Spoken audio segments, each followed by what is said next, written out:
السلام علیکم ورحمۃ وبرکاتہ۔ میں ہوں قاری مختار۔ جیسا کہ آپ سبھی جانتے ہیں کہ علامات وقف کے بارے میں ہم بات کر رہے ہیں آج کل، تو آج ہم بات کرنے والے ہیں سکتہ اور وقفہ، اس کے بارے میں۔ سکتہ کس سے کہا جاتا ہے، وقفہ کس سے کہا جاتا ہے، اور ان دونوں کے اندر فرق کیا ہے۔ تو چلے شروع کرتے ہیں آج کا سبق۔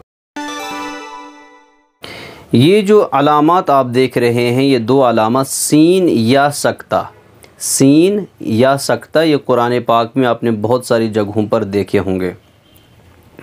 ان کا مطلب کیا ہوتا ہے؟ ان کا مطلب یہ ہوتا ہے کہ آپ کو رکنا ہے مگر سانس نہیں توڑنی ہے، آواز کو روک دینا ہے مگر سانس کو نہیں توڑنا ہے۔ میں پریکٹیکلی ابھی سکھاؤں گا، آپ کو دکھاؤں گا کیسے پڑھنا ہے اس کو، لیکن ابھی آپ یاد رکھیں گے کہ سکتہ کا مطلب ہوتا ہے، سین کی علامت ہو سکتی ہے یا سکتہ لکھا ہوا ہوگا کسی بھی جگہ قرآن پاک میں، تو ان دونوں کا مطلب یہ ہوتا ہے کہ آپ کو آواز بند کرنی ہے مگر سانس نہیں توڑنی ہے۔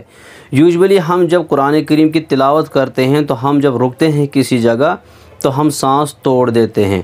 مثال کے طور پر ہم پڑھتے ہیں الحمد للہ رب العالمین، میں نے سانس توڑ دی۔ اگر میں کنٹینیو کرتا ہوں، میں پڑھوں گا الحمد للہ رب العالمین الرحمن الرحیم مالک یوم الدین، اب میں نے سانس توڑ دی۔ تو جب ہم رکتے ہیں تو کیا کرتے ہیں؟ سانس توڑ دیتے ہیں۔ سکتے میں آپ کو کیا کرنا ہے کہ آپ کو سانس نہیں توڑنی ہے، صرف آواز کو روکنا ہے۔ مثال میں دے دیتا ہوں، سورہ قیامہ میں اللہ تبارک و تعالی فرماتے ہیں وَقِيلَ مَنْ رَاقٍ۔ اب دیکھیے، میں نے آواز کو روکا لیکن سانس کو نہیں توڑا۔ یہ آیت آپ دیکھ رہے ہیں وَقِيلَ مَنْ رَاقٍ، ایک وقف کے برابر آپ کو وہاں پہ آواز کو بند کرنا ہوتا ہے۔ اب ایک وقف کیا ہوتا ہے، میں آپ کو مثال سے سمجھاتا ہوں۔ مان لیجیے آپ نے پڑھا سورہ ناس، آپ نے پڑھا قُلْ أَعُوذُ بِرَبِّ النَّاسِ مَلِكِ النَّاسِ۔ اب دیکھیے، جیسے میں نے پڑھا قُلْ أَعُوذُ بِرَبِّ النَّاسِ، اس کے بعد میں نے سانس چھوڑی، پھر دوبارہ سانس لی، پھر پڑھا مالک الناس۔ یہ بیچ میں جو میں نے سانس توڑی، جو بیچ میں رکا، اس کو کہتے ہیں ایک وقف۔ اتنا میں روکا، یعنی 1.5 سیکنڈ، زیادہ سے زیادہ کہہ سکتے ہیں 2 سیکنڈ مجھے لگی دوسری سانس لینے میں۔ تو سکتے پر آپ کو اتنی ہی دیر رکنا ہوتا ہے۔ یہ جو علامت آپ دیکھ رہے ہیں اس کو کہتے ہیں وقفہ۔ اب یہ وقفہ کیا ہوتا ہے؟ یہ وقفہ ہوتا ہے کہ الوقف مع السکت، الوقف مع السکت، مطلب وقف کرنا ہے سکتے کے ساتھ۔ یہ اس کا مخفف ہے، مطلب اس کا شارٹ کٹ ہے، ٹھیک ہے۔ اصل میں کیا ہے یہ کہ سکتے کے ساتھ وقف کرنا۔ اب وقف بھی آپ نے کیا مگر کس کے ساتھ کرنا ہے وقف؟ سکتے کے ساتھ، مطلب وقف کی جتنی مقدار ہے اتنا رکنا ہے آپ کو، پلس سکتے کی مقدار رکنا ہے۔ اس کا سیدھا مطلب یہ ہوا کہ جہاں پر وقفہ لکھا ہوا ہوگا وہاں سکتے کے بالمقابل ایز کمپیئر ٹو سکتہ زیادہ دیر تک آپ کو آواز کو روکنا ہے اور ساتھ ہی ساتھ سانس کو نہیں توڑنا ہے۔ مثال میں آپ کو دیتا ہوں، سورہ بقرہ میں آپ پڑھتے ہیں، آخری آیت ہے وَاعْفُ عَنَّا وَاغْفِرْ لَنَا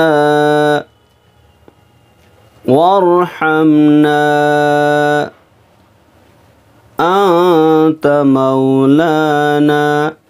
اب دیکھیے، میری سانس اتنی ہی تھی، اس کا مطلب وہ میں نے پراپرلی وقفہ کیا ہے ایز کمپیئر ٹو سکتہ۔ یہاں پر میں کچھ دیر زیادہ رکا، وہاں پر میں نے پڑھا تھا وَقِيلَ مَنْ رَاقٍ، لیکن یہاں پر وَاعْفُ عَنَّا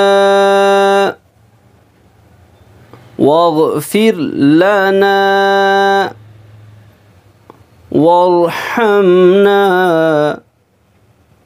أَنْتَ مَوْلَانَا۔ یہ ہے وقفے اور سکتے میں فرق۔ تیسری علامت آج کے سبق کی آخری علامت میں ڈسکس کرنے جا رہا ہوں، لام الف لا۔